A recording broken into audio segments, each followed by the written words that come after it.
Hello, everyone. Thank you for joining us. My name is Daryl Urbanski, your host as always.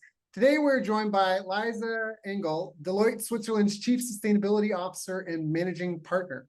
A visionary leader driving sustainable, digital, and agile transformations, Liza has a rich background in branding, marketing, and communications. Liza is a master strategist, redesigning employee life cycles and spearheading talent attraction. She excels in shaping talent and operational excellence, embedding cultures of operational efficiency. An advocate for gender advancement and disability support, Liza is a prominent voice in diversity, equity, and inclusion initiatives. As an engaging communicator and keynote speaker, her insights on leadership and sustainability are sought after globally. Liza's curiosity and understanding of human behavior fuel her commitment to shaping a sustainable future, making her a key influencer in the realms of sustainability and leadership transformation. I've asked her to join us here today to share her story and how we can all better navigate ourselves into a brighter future. Liza, thank you so much for joining us today. How are you doing? I'm doing well. Hi, Daryl. Thank you so much for having me. Pleasure to be here. Thank you for the great intro. Wow, I'm proud of myself. Yeah, you did. I got tripped up. This is the second time we had to do the intro because I kept calling her Angel instead of Engel because her name is Engel, E-N-G-E-L, but it means angel. And I guess that's maybe you're our saving angel today. Maybe that's what it is. It's a great knowledge. Before we get into some of the marketing and strategy stuff in business, how did you even get started? I know you're a fellow Canadian, but how did you even get started in this sort of direction? Were your parents in this field as well?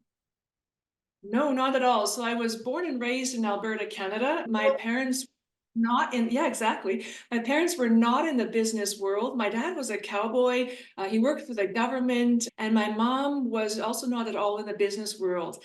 And I remember having a pivotal moment when I was about in grade 5, actually, seeing my peers start to talk about jobs and careers and how maybe dad or mom was going to help them. And I thought, I had this moment where I realized if I'm going to get somewhere in life, it's going to have to be with my brain. And that's one pivotal moment in my life where I realized, okay, I'm going to have to buckle down. Maybe I might actually have to do something in school and work for success. And I'm really happy, actually, it happened rather early, grade 5.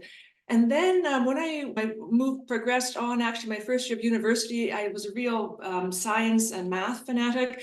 I studied genetics. I was in a program, and I probably went about it rather naively. So in Switzerland, there's a great process where you go and test out careers. I wish I would have had that as a kid, because had I known that going into genetics means you're going to spend hours and hours in a lab in a white coat with fruit flies.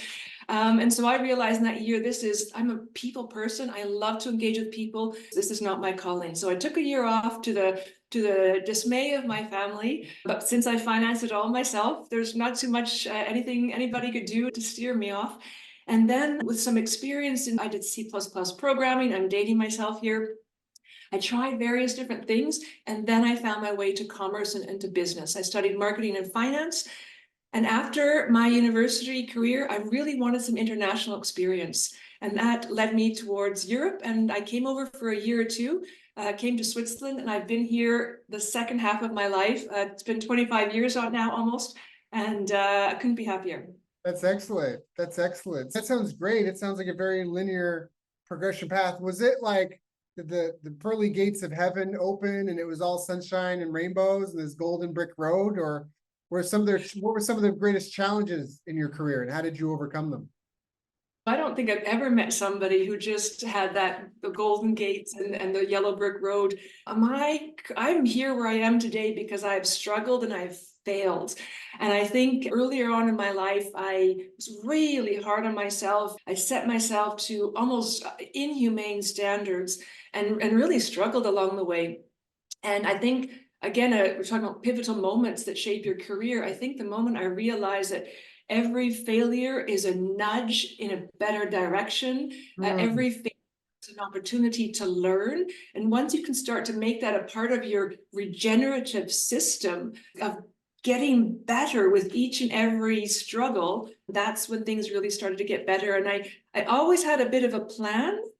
And what I realized is actually the plan you can often throw out the window. It's good to have a North Star, a sense of direction, but you need to be open to the opportunities that life puts you into contact with, and you need to be attuned to hop onto those. Yeah, I forget who said it, but I think maybe it was Voltaire. He said a plan means nothing, but planning is everything. And that's the skill of being organized, of being aware. The concept of planning is preparation. That's planning. Planning is preparation. So it's the whole Abraham Lincoln. If I had 6 hours or 7 hours to cut down, if I had 7 hours to chop down a tree, I'd spend the first 6 sharpening my axe. It's that preparation part. And that's what planning really is. So if this, then that. What are my resources available? All that's right. I love that. I love that so much. We talked about failure. That's really an important part of all processes. People talk about heaven and hell as if they are. My beef, I'll just say, with the concept of heaven and hell is I just don't notice. I don't know anything I can fathom and have faith, but I don't know anything that's constant. That's constantly that forever, and ever and ever and ever and ever and never changes. It's great to think that, but from what I understand, I'm more like the yin yang, where things oscillate between extremes, and that you need failure. You need, it's not it's a movie story where the prodigal child, the scientists have gone looking for them. They don't exist. People have natural inclinations, but I think it was Malcolm Gladwell wrote a book called, he wrote a bunch. One was Tipping Point, one was Blink. And he talked about scientists went looking for the prodigal child, the kid that's born and is just gifted. And they just don't exist. You can trace everyone's success down to 10,000 hours invested in something. And then Naval, who's a VC, very successful tech billionaire that I like, he actually says it's not even 10,000 hours in business, it's 10,000 iterations, regardless how many hours it takes you to get it done. And so it's a huge and this all feeds back. Sorry, I'm on a soapbox. We'll get up in a second, but I think it feeds back. And I bring this up a lot in my show, but Karl Popper, I love Karl Popper. He was one of the first science educators, and he had a formula for the scientific method. And it was P1 plus TS plus EE equals P2. P1, problem 1 plus TS, temporary solution. Then you eliminate the errors through experimentation, observation, data collection, right? And that leads you to problem 2. Or you fail to reach problem 2, you're stuck at problem 1 still, but you've learned why your temporary solution doesn't work, you come up with a new hypothesis. And that is the process of evolution. A turtle has 1,000 babies or 100 babies, and how many survive? Absolutely. Through all of that, it's if you've ever had situations where you've been with multiple people in and afterwards you ask them to describe that situation, you will always get completely different stories. And what we've learned is a lot of it is about the stories that we make out of situations. So are you the hero? Are you the victim? Again, back to that regenerative energy. And the book that I'm reading through the start of the new year is an audiobook, High Potential, from Adam Grant. And he mentions as well that 10,000 hours that you referred to. And in addition to that, he also talks about how important it is play. To any of those high performance athletes, those really outstanding musicians, they have found ways or hacks to put in all those hours and still have fun. And they shake it up, they do different things. It's not just, the same drill every single day for 10,000 hours. I think almost no human can handle that. And I think through the play, you take I'm a fitness guy, so it's not every day trying to hit your 1 rep max. It's taking the time to work on the nuanced things, the small pieces. It's taking a part of it apart, and I'm just going to practice this little piece today and have fun and make a little game out of it. And what you're doing is you're getting iterations in that other people aren't doing, that work, that effort. So what would you recommend to someone? Pardon? Shift this week. So instead of having my kids have the criteria of so many minutes of practicing their instruments every day, I realized this is not a great KPI for them to try and hit. Let's talk about how you can interpret songs and how you can adjust a sad song into a happy song and vice versa. So that's the correction I've done this week in my parenting style, thanks to Adam. Well, I think it's a bit of both. My daughter goes to a jiu-jitsu school, and she's just a kid. And I know from my playing that a lot of it is about drilling. It's about playing, but there are fundamentals are fundamental for a reason. And I think this is great. It's supposed to be your interview, so I'm going to shut up real soon, I promise. But I think this is a good example because in jiu-jitsu, there's sometimes new people come out and they've got some phenomenal strategy. One guy had this thing called the rubber guard, and it worked great. But the problem is it only worked on people that didn't know about it. If you knew about it, you could shut it down and then it doesn't work anymore. You have to hit them with something new they've never seen before, and that works. But there's another guy, Hodger Gracie, who's got an incredible track record in competition, and everybody knows he's gonna what is it? He's gonna judo throw you, he's gonna pass your guard, he's gonna get to top mount, and he's gonna do a gi choke. And this is at the highest echelon. And that's how he wins every match. And the phenomenal part about it is that everybody knows this is how he wins everything. And it's the techniques you learn like your first month. So the virtue is doing the common uncommonly well. And this guy, he's going to do what you've been exposed to from your first month training, but he's going to walk through all your defenses to it. And that comes down to this. Part of it is you have to drill it to know it. So you have to get the drilling in so you know how to do the movements without the whole unconscious incompetence, conscious incompetence, conscious competence to then unconscious competence, meaning you don't know what you don't know, you know how much you don't know, now you know how to do it, and you have to mentally be there to do it, and then you just do it without thinking. And that part, there is some rote practice in that. So I would say, I'm saying this for your style, the jiu-jitsu school I'm at, the teachers, we don't drill here, we just play games. And I think that's great. One thing I've learned is a lot of his people are so new, they don't have any idea what to play with, what the tools are. So you do need a foundation of just, here's the basics. Let's just do the 20 hours, the 40 hours. But now you have the basics, let's play some games. So let's talk about your career and your growth then. What does it take to climb? Obviously, you're speaking at a relatively prestigious conference soon. What does it take to climb in an international corporation to achieve these things? Failure is not going to get you there. No, that's not right. But if you are going to, the better you can get off of failure, the faster your progression is going to be. I don't think I had a master plan of being where I am here right now. So we spoke a few minutes ago about planning. I knew I wanted to have an impact. I knew I wanted my life to matter. That's what's driven me. And if I had to say what is the core aspects of what's gotten me to where I am, a lot of people focus on the what's. What concretely do I have to do? And they just about go crazy trying to figure out that great idea or like, how do I land that great job? The sooner I realized so I focus on why do I do what I do? What has meaning to me? What lights my fire? What gives me an endless abundance of energy?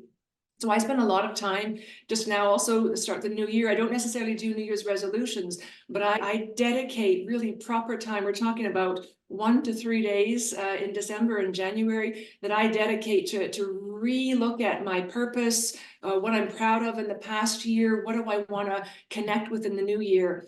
And then after that, this is the Simon Sinek, your why, your how, and your what. I focus a lot on the how. So it can be everything from your energy, from physical, mental, emotional, spiritual energy. How do I work on my system? I focus a lot on productivity. Am I really focusing on the things that really make a difference? There's so many tools out there these days that you can bring back to. I'm constantly looking at that part of my system, the energy aspect, as well as how do I do what I do. I'm a mom of 3 kids. I've always worked full time. If I look back in my career, I have done some pretty tremendous things when you're introducing me, but I don't feel like I am currently in a state where I have to constantly make compromises. I don't feel overstretched, but I have had that in my career. I think I hardly find a successful person who hasn't had moments where they really struggled and questioned why they do what they do.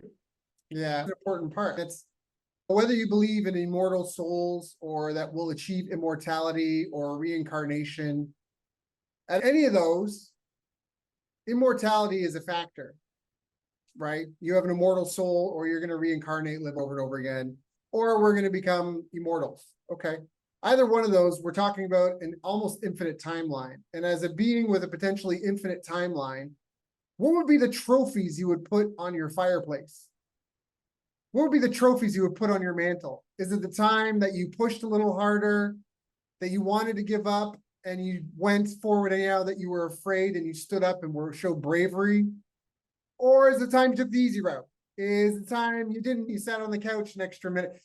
What would make you proud? What trophies would you collect? And I think that's a really good perspective for people to have. And I think that even comes back, you talk about sustainability, for us, we want to be part of why I think people really feel passionate about those causes is because for a trophy on my immortal mantle, so to speak, it wouldn't be stepping on people less fortunate than me. It wouldn't be sucking everything out of the planet and then having my kids face extinction. Now, how much of that is imagined fear?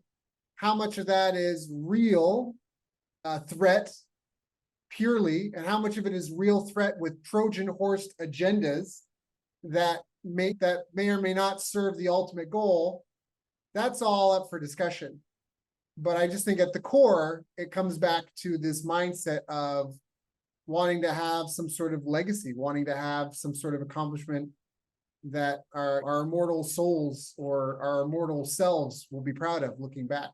I definitely agree with you there. I think everybody, the word legacy, everybody wants, as I mentioned before, an impact. I don't think anybody ever wakes up in the day and says, I'm going to ruin somebody's life. That's my goal today, or I'm going to destruct something. I believe innately that we're all good people and that we have good intentions. So if there's a situation, for instance, with a low performance, I never believe that somebody gets up and says, I'm going to have a low performance today. It's because there's some sort of a mismatch in that system, and it needs to be corrected. So I believe that we innately are good, and that we all are put on this earth to have some sort of an impact. And I'm just trying to make the best of mine. Yeah, I agree. I may be a little bit jaded through my international travels. I see the Canadian coming out on you, and I feel that way too. And we're saying the same thing. There are people whose existence and purpose in life, I think, is to be a good example of what a bad example is. I think that is just there, unfortunately, as much as you need ugly to have beautiful, you need short people to have tall people. I think there is that. I go back to the yin yang, the duality. But I understand what you say. One of the things that I think was really powerful, I found for me, and I think this feeds into kind of DEI. When I first became an employer of other people, I found that when I was having a great day, I loved my team. And when I wasn't having a good day, I hated my team, and it was all their fault. And that is, I think we've all had toxic boss situations or that. And I think the whole, again, coming back DEI, maybe I should ask you, but I think DEI is about trying to get to merit and avoid stereotyping and actually get to real meaningful KPIs to measure people against, not to change the bar. I had one staff, we did this thing, 3 key metrics.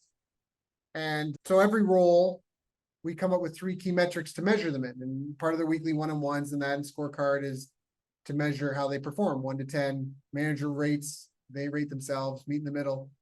And I remember we had one staff who was failing to get above 8, which is our goal. We want 8.5s if we can. The manager changed the definition of success for one of those metrics so she could hit 8.5s. And I was like, that defeats the whole purpose of the whole system when I found out about it. And what we ended up doing is putting this girl in a new role, and she was getting 9.5s every week all of a sudden because we found where she fit in. What do you think are some of the biggest, I guess, potholes people fall into DEI? DEI on the surface is nice and fluffy and kumbaya, hold hands, but what are some of the trappings that prevent or trip people up, do you think, into doing it well and speaking to the true purpose of it? I think at first, when companies started to speak about DEI, I think a lot of people were looking for justification to say we are good. Just like when you have purpose statements and these wonderful statements that are curated from and polished from a writer or communications team, and they're put up on a wall, and it does have an impact, but it actually can almost have a negative impact if it's really purely just a nice mural in the office. And in fact, below that surface, that shiny surface, nothing is really changing. And I think for me, game changer in DEI topics was really starting to have communities that are speaking to leadership on important decisions, on things that matter, and that they really truly have an empowered voice. I'll give you a concrete example. Something I was working on a couple of years ago was about, there's maternity leave we had already, and there's a legal requirement in Switzerland, and we had a few additional weeks that could be added on there to extend it and make it more attractive and more family friendly. And the project that we were working on was creating paternity leave, we were calling it, and it was about extended leave for the second parent, basically. And so we were a team of maybe a core team of roughly 6 people. We had gone through months of this stakeholder roadshows, of going through the various executive meetings. And we were thrilled when it came through, and we announced it and we wrote the communications on it.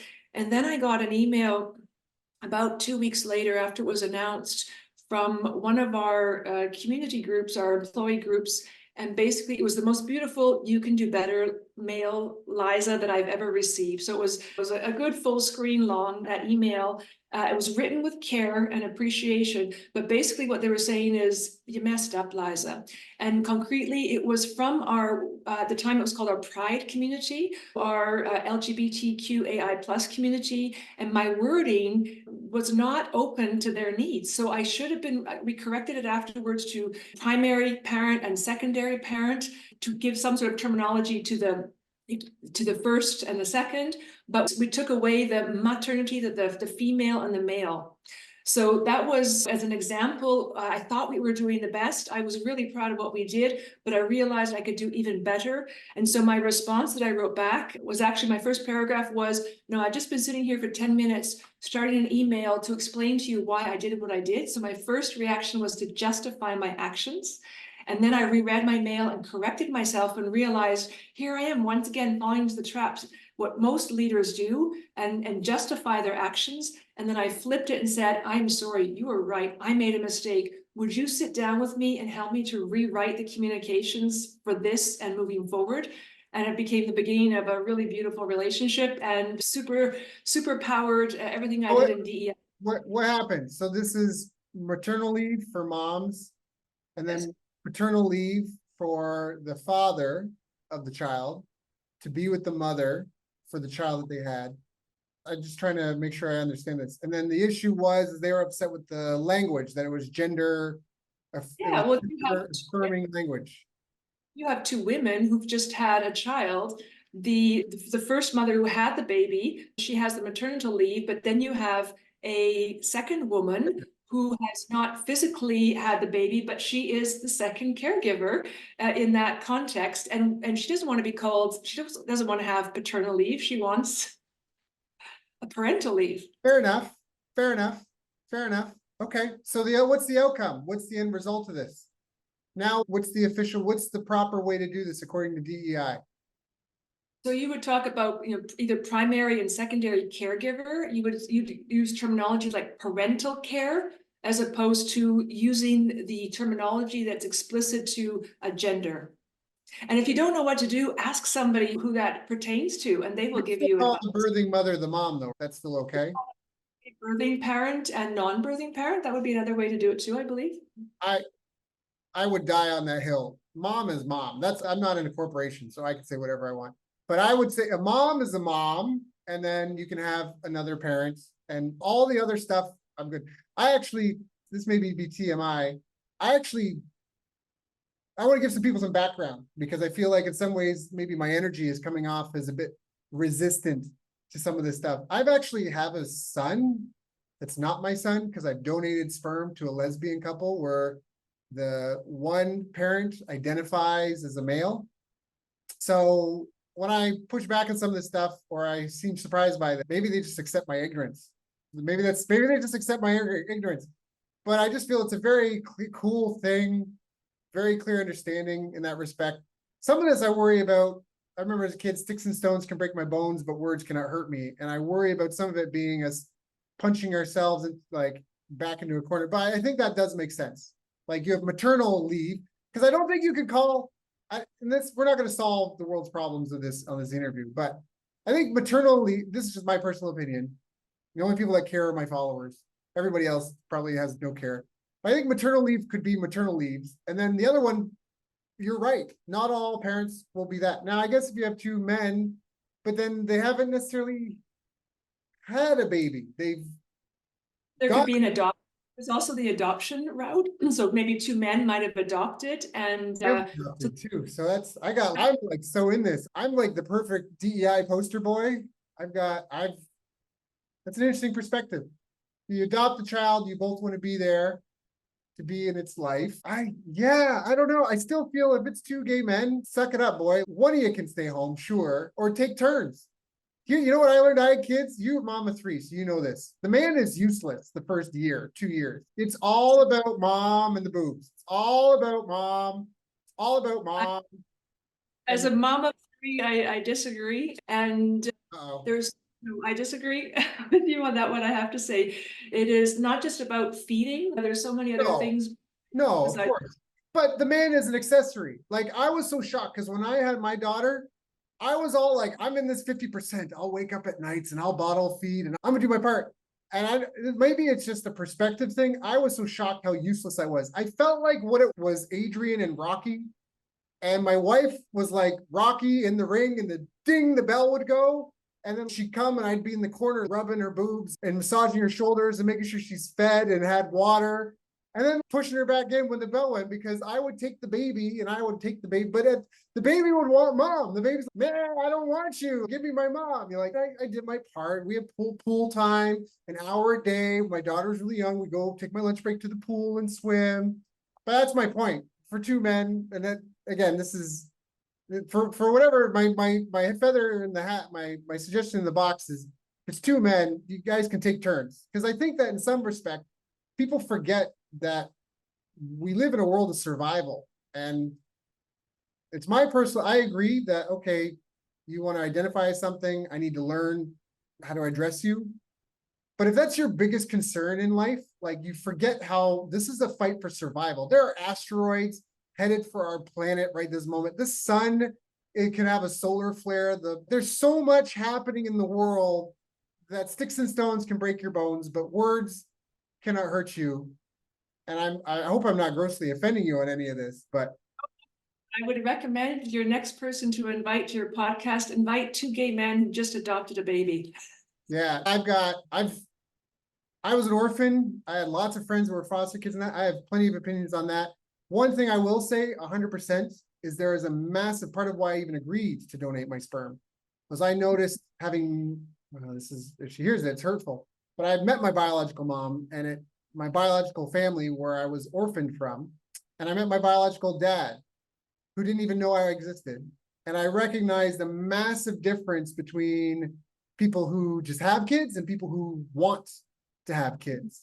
And that can make all the difference in a child's life. So I'll put that out there as well. And at some point in time, either already it's happened or in your life, I think we all have some grudges with our parents. I've never met somebody who's just had everything perfect and so on. And I think when you come to the point in life where you can say, I am who I am because of my life. So Sure. Life has happened for me, not to me. Oh yeah. That as a child has made you the amazing you that you are. Sure. And what you just said, I think is one of the important parts because we have kind people are easily cannon fodder for psychopaths. This is what I've learned being international, being Canadian. You're Canadian, I'm Canadian, actually both from Alberta. I think that Canadians are so friendly that it is really easy to have a Canadian trip all over their feet if you just try to act like they're offending you because we're known as the nice, friendly people. And so comes into a line of assertive, right? Yeah. If your audio can't see, she just made gestures of, oh, I'm sorry. Yeah, 100%. We are so nice.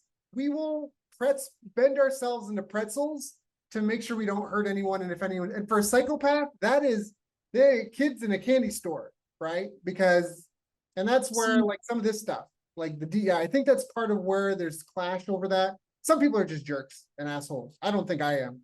But some people are just jerks and assholes and don't care. And some people are too sensitive and need to just suck it up. And then there's the middle ground where there's validity in all of this. And that's why, someone like you is looked to as a leader in this space to help us navigate those treacherous waters I think for me, game changer was, so I think it's a really important point what you said. So I not only am I Canadian, I'm also a single child raised in a single parent household. Hmm. So only experienced conflict and discourse in the workplace. And so I had a big gap that I had to close and learn the hard way. And it was really hard. And then coming to Europe, so in Germanic countries, people are rather black and white, rather, I don't want to use negative words here, Oh, but nothing. rather it's right or it's wrong. And they might use, Swiss people are polite, they'll use proper language that basically will say to your face, no, you're Yes. wrong. And as a Canadian, that was hard in the beginning, right? And I used to really struggle with people who challenged me. I took it personally, and Yeah. it cost so much of my energy. And for me, the game changer was to really look at this pushback or this person and say, what if I flipped it? What if I flipped it and saw this challenge as a nudge or an opportunity? And then, of course, you learn some of those really golden words to respond and say, thank you so much for this challenge. You've now given me an opportunity to improve. I'll give you a concrete example. In my role as a sustainability officer, we have once a week. Last year, we had a sustainability week. So we changed the canteen for 1 week to have vegetarian and vegan food. Disturbing for some people. We have apparently ruined the lives of a few people. It's a small group, but there's a few people who took high offense to that. And I had one gentleman who reached out and said, long mail, once again, I'm imposing my beliefs and my values on others, and how inappropriate is this? And my response was, so thank you so much for sharing this with me. I'll gladly sit down with you and talk about some of the facts here. We can do this in a very rational, factual way. And I can also share with you, when we're talking again about DEI, this is also about creating awareness. Do you know how many people who are vegans go to cocktail parties and all they can eat is the olives and the pickled ginger? There's literally nothing there in your typical Swiss cheese and meat platter. Or if you do a sushi platter that's all fish, you're not speaking to the vegan. So that was one response. And then I thanked him and said, you know what, I'm going to now go down to the canteen and I'm going to speak to the people who work there and ensure that they have a proper understanding why we're doing this. Because that was one of his complaints, that the people who worked there just rolled their eyes and they didn't know what to do. So I said, thank you. I went down, I made some corrective measures, and look at this great story that this gentleman has given me to speak about. I'm glad you brought that up because I do feel through all the divisive tribes that have been created over the last few years specifically, I think a big part of it is because of a failure to focus on outcomes. Because when you take I actually used to introduce myself as a vegan with meat eating tendencies because I did this program, Katimavik. You talked about being able to, there's a program in Switzerland, like a trial work thing. You get to try different jobs. What was that thing you mentioned? So in German, they call it schnuppern, which actually means to go sniff out something. So it starts already at the age of 10. My son already spends a full day once a year where you can go and check out a vocation. And this goes through the educational system of Switzerland. I love that. Katima in Canada, we had a program called Katimavik. When I was 17, I got to travel Canada for 9 months, 3 months in a province, and I lived with 10 other kids, half boys, half girls. And it was made up to represent Canada. So we had a couple people from Quebec, one person from Ottawa, one person from Toronto, the West Coast. And then we actually even had an Inuit kid, Kenny, who didn't even speak English when he came. Like their language was all like, it sounded like grunts and clacks when I first heard it. That's just how it sounded to me. Kenny, he became a good friend of mine. And it was funny because at the beginning, Kirsten came and she was vegan. We had one vegan and two vegetarians. And then everybody became meat eaters, but Kirsten, who stayed vegan. And then by the end, we had 3 vegans and 3 vegetarians. And you know what was? It was because the food just was better and healthier. It wasn't about vegan or vegetarianism. It was about, hey, we're just trying to be healthy. And so that's why I talk about the tribes. The people like, hey, we're going to have a vegan. That's why I say if it was about the outcome, hey, we're going to try to have a healthier menu for people. How does somebody argue with that? I demand you give me sugar-coated corn pops, right? And that's why I say we're getting tribalism versus the outcome. However, and I'm just talking because when you said that in my mind, I felt like I would be like, hey, I'm not vegan, but if you put we're going to try to have a healthier options. So we're going to have more veggies and stuff. And some of these, if you're vegan, you've got it, like the vegans know what they can eat and can't eat type thing. So anyway, that's it. But I just feel like same thing when it comes to politics. A lot of this stuff now is becoming tribalistic. Are you left? Are you right? Are you this guy's camp or that? We need to get away from that and focus. And even with the DEI stuff, what is the outcome? The outcome is we want a larger labor pool to draw from. We want to pull from diverse experiences and points of view to all collaborate towards a mutual goal and to hopefully have the cream rise to the crop. Sorry. I just wanted to say, to talk about tribes and polarization, our world has never been more polarized than it is right now. You're either for or against something, and this happens in every country in the political context, and there's so many examples we could speak about on that. And it's all being fostered by algorithms. And so I give myself usually one challenge a year, and my challenge last year was to engage with people who have opposing opinions that I do. The attempt to try and convince them, but to try and understand. So just go at it like questions. And I think, are you a follower or are you a leader? And I think the difference is consciousness. You mentioned consciousness before. We also spoke about some books. One of my all-time favorite books that I constantly go back to is the 15 Commitments of Conscious Leaders.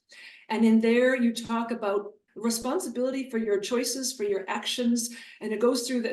I think there's other things in there as well as integrity, and I can remember all the 15 offhand, or approval, allies, at what, win for all or win for one. So there's so many great aspects in this book to cover it. And for me, when I think about being a leader as an individual, and a leader is somebody who influences others. Also as a parent, you influence others. And concretely, my switch to, I'm vegetarian because I still like cheese.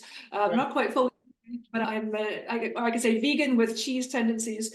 And that was the beginning of COVID, the beginning of Corona. A lot of us were doing deep reflection. And I watched, I think it was a YouTube or a TED Talk about, it was called 5-Day Veg. And it was my first step towards learning of the impact of my actions as far as my CO2 output. And that's why the Alberta, who grew up on awesome steaks and burgers, decided to turn her cheek and leave that part of my eating habits behind and switch to the plant-based. I think that's all a psyop. But yes, it's very noble to do it for the betterment of the planet. It's good to just, like you say, talk to people of different opinions. I think that it's so easy to get triggered by this stuff. And I think we also have to be, this comes back to one of the things that you say, like all of us, I had to talk actually with my team about this earlier today. Kingston, Ontario, where I grew up, is Queen's University. And they did a study because in the summertime, the park is full of squirrels. And they did a study, and if they had observed a squirrel stealing the nuts another squirrel had buried, when that thieving squirrel was burying a nut, if a squirrel saw it while it was burying the nut, it would finish it, leave, and then come back when the other one had left and move the nut it buried. Whereas if a squirrel had never been observed to steal food from another squirrel, it would just bury it, be like, hey, what's up, Fred? And then just keep burying it and then walk off. And it was because it couldn't fathom doing something like that to someone else. And so that's where I said, I feel like this is a psyop. And I said earlier, some of this stuff is very legitimate. Are we overfishing the oceans? 100%. Are we tearing down the rainforest, which could be a cornucopia of undiscovered healing medicines? For sure, 100%. 100%. But is it carbon? Are we getting this as a pure thing, or are people Trojan horsing agendas in there that propels their interests, you know what I mean, wrapped up in a bow? I tell my daughter the best disguise for an evil person is a good one, right? Nobody ever introduces themselves like, hi, I'm here to fuck you over. Nice to meet you, right? And that comes into this whole... And you can imagine what I said before, I have a rather utopian look on life. I'm aware of it. And part of me I'm never going to give up at least part of it in the core. But going back to what we said, as a Canadian coming here, having a utopian look on life, always trust and believe the good in people. I have my scars, and Right. I've been bashed around, Right. and I've learned the hard way. What are some of the protection mechanisms? So we were talking hockey here. What is the guards I have to put on me that I don't get sucked into the vortex? Because I have a right to happiness as well, just as the squirrel who's trying to steal my nuts. Yeah. And I guess the one of the questions I always ask myself after an interaction, particularly in a newer relationship, or if you're in a new job, for instance, is why are they saying this to me? So I don't commit to anything in an initial meeting or so, and I allow myself. I'm not a open heart surgeon. There's very few decisions in the business world that you have to make within minutes. Really, we act like it is, but rarely. So I will take a moment to reflect and really think about. I'm good at feeling, sensing people. So why are they telling me this? What's in it for them? What might be their hidden agenda? So those are some steps I do despite my utopian outlook. Yeah, I wish I knew it because this is one of those things that I've heard and I remembered it, but I don't know all the details properly. But I know in game theory, there's one model where it's like the highest outcome. It's like trust with forgiveness or something like that. Again, this is where I'm poorly paraphrasing this, but it's like blind trust or distrust or trust and distrust. And the ultimate was trust with forgiveness. Because if you stop trusting someone and you close that off, then there was no opportunity for collaboration in the future that might have a success. It was almost like you had more options if you could forgive people. If you had forgiveness, your available options were greater. And I might have all of it wrong, but I just remember that one. The lesson I learned from that was this model, because there's lots of different models in game theory, but this one, the highest performing output was like trusting with forgiveness. It was the with forgiveness. And it was because even if you trusted and got betrayed, to become completely closed off, it prevented you from taking other chances. And like you talk about having your scars in this utopian view, that's probably served you really well. That might be part of why you've been able to do the things that you've done. And sometimes I feel like we're there to help teach other people's lessons, even though unfortunately we're the ones that bear the scars. And maybe it's because we're strong enough to bear those scars. You're there to make sure the other person learns the lesson. Absolutely. There's one other I got now. You're giving me reminders of all my greatest books. I think about 2 years ago, I read a book called Humankind. I'm not so good at remembering the authors' names, but Humankind, that uses a lot of examples from history. It's very concrete about why we have the beliefs that we do. And it challenges the theory that people are not kind. So the belief in there is that people are kind, and they talk about history and war. And when you think about, actually, history was written by the conqueror, the one who conquered. And afterwards, they usually had to put some sort of a policing state in to justify why they conquered somebody else.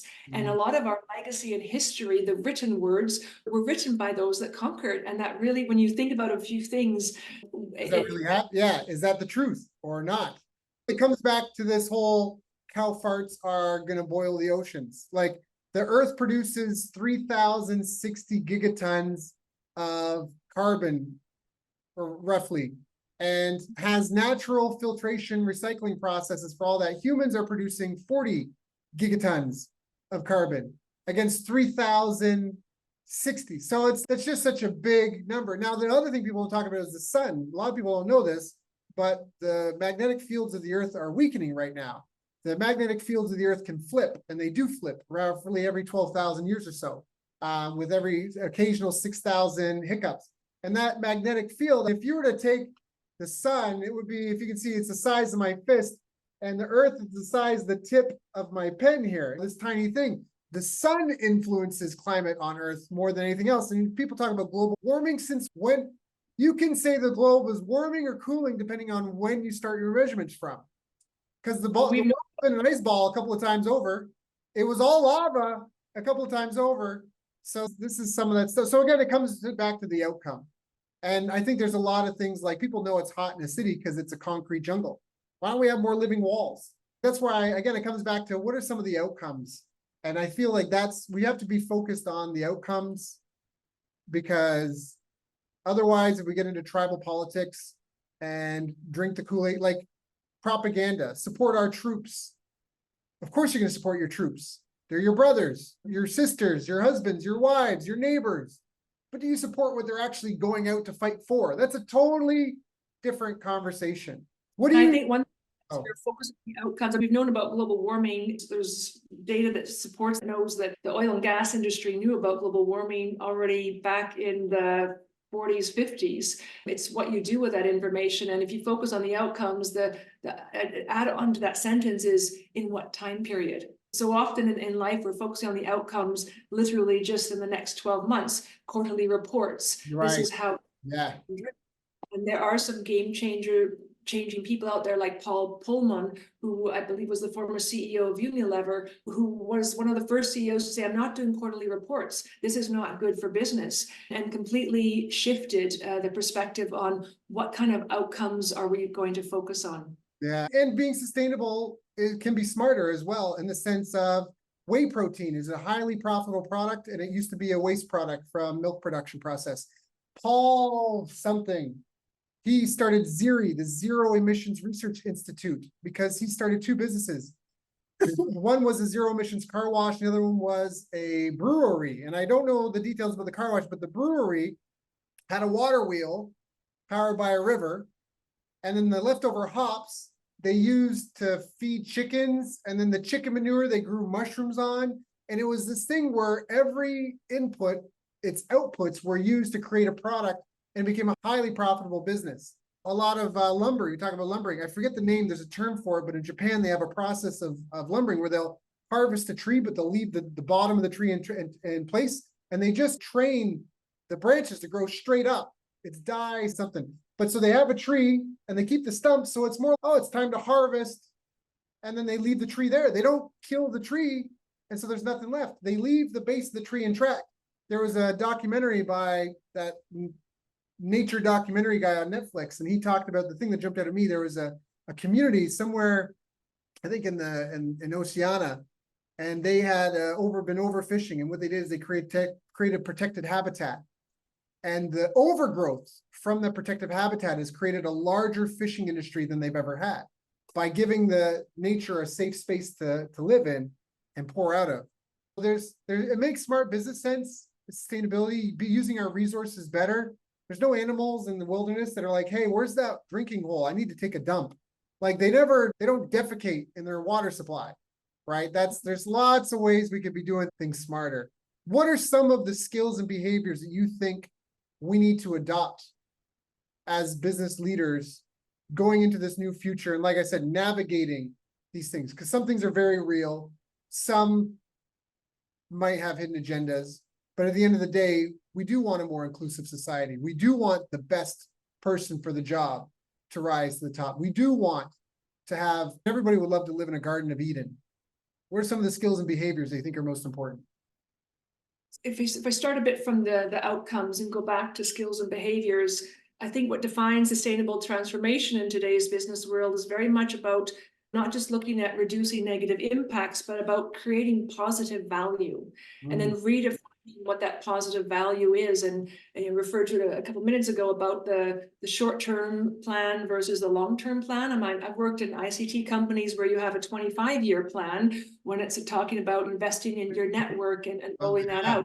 Yeah. And I've also professional services that really starts at zero on the 1st of June every year. So I think one is really rethinking about creating positive value. There's obviously so many examples around a company like Patagonia, and what was just in the news recently, the first week of Jan, they shut down business, where all the other companies are having these blowout Boxing Day sales and the like. Patagonia stores were closed with the sign saying, we're giving our employees the week off. They're hopefully creating walking many kilometers. They're going to come back tired and happy because they've experienced nature and life. And that is an example of how you redefine your KPIs, and they're very strong also on the social impact, not just the environmental. And what does that mean in concrete skills? I think one is, I've been told before, I reflect too much. I believe that's one of my secret sauces. I think that's one of my superpowers.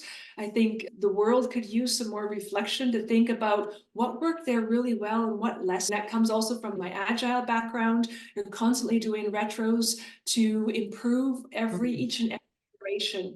But in order to improve, you have to go back to what does good look like? What is the standards that we're going to hold ourselves to? And it can't be monetary values today in the next quarter. It needs to be, in addition to that, I'm not saying we don't want to, we have to look away from creating revenues and profits, but it's about rethinking how we get there. Yeah, I love that. And I agree wholeheartedly. And you talked about the company that had a 25-year plan and talked about investing. People are an investment. again, all a company is a group of people that solve the pain of another group of people, and they do it via a product or service. And so investing in people by giving parents time off to be with their family, like you said, morale and mental health, those are important things. Family is an important thing. We're not replacing ourselves as a species anymore. It's becoming a global phenomenon, specifically since COVID happened. And so this is a real issue where it's who are going to be the people, who are going to be the customers, who are going to be the staff. Like, we're all going to get old eventually unless we do achieve immortality. And who's gonna change our bedpans? Who's going to help us up the stairs? Or And there's a title. yeah. So I love that investment. And actually, I want to be respectful of your time, so we'll wrap this up. But I did spend $50,000 on research into the critical success factors for small and medium-sized businesses, and we uncovered 8 critical success factors. One of them was marketing strategy. But once we defined all 8, we dove into each kind of vertical. And I was really surprised and pleased to find that actually one of the sub-pillars of a marketing strategy that works is corporate social responsibility, which is defined by community development, ethical values, and conformity to legal processes. That you will be more successful if your marketing and your business is actually like brand trustworthy and integrity was another one. Transparency, customer focused, USP, authenticity, brand consistency, clear brand purpose and promise. Just as a great example, these COVID vaccines were supposed to be like the saviors of the planet. I think there's a lot of people that don't know if things were really integrity, trustworthy, and if there was ethical, legal compliance to a lot of this stuff. And so the uptake for the new ones, I'm not trying to answer whether it was or wasn't. I'm talking about people don't feel it was. And therefore the uptake on these new ones is abysmal. It's non-existent. The Pfizer, Moderna, their stocks are like flaming nosedives right now. They're train wrecks because of that. And it's a failure to put people first. And I think that all feeds into the value and importance of things like DEI in principle. And I think actually wrapping up everything that we've just discussed, you've asked me what has made me successful, or how that question that we might start off in our career thinking about, how will I be successful? How will I make the bucks so that I can have the life that I want to have? I think the question needs to be, who do I want to be, number one, and what problem am I going to solve for whom? And that's what, if it also not an individual, but also a company thinks about what problem am I going to solve for whom, you have then a client base. You then have a community who is not fighting against you, but they want you to be successful. And then it becomes this self-fulfilling prophecy. I love that. That is so great. That is so great. Liza, thank you so much for coming and sharing with us. Is there anything I haven't asked you about that I should have asked you about? Oh, that's a really great question. Yeah, I mentioned what my challenge for myself was last year, speaking to people who have different opinions than I do. Maybe there's a question off of that you want to ask me. I don't know. I have a different opinion than you do. Do I have a different opinion than you do? Is that? I don't know. So if we were to set for ourselves, what is the challenge we want to take this year into us? AI is everywhere, right? Right. I've been told already before, step aside, Liza, sustainability is no longer the thing, it's now AI. And I think we have to stop thinking about polarization and one-offs. Sustainability will be a part of everything, as will AI. And it's going to be an exciting year, and I look forward to seeing where it's going. And I will remain a utopist and believe that there is good in the world. And if people want to contact you, if they want to learn more, where should they go to get in touch? The fastest way on lizaengel.com. That's my own site where I talk about impactful communication, as well as offering my abilities as a keynote speaker.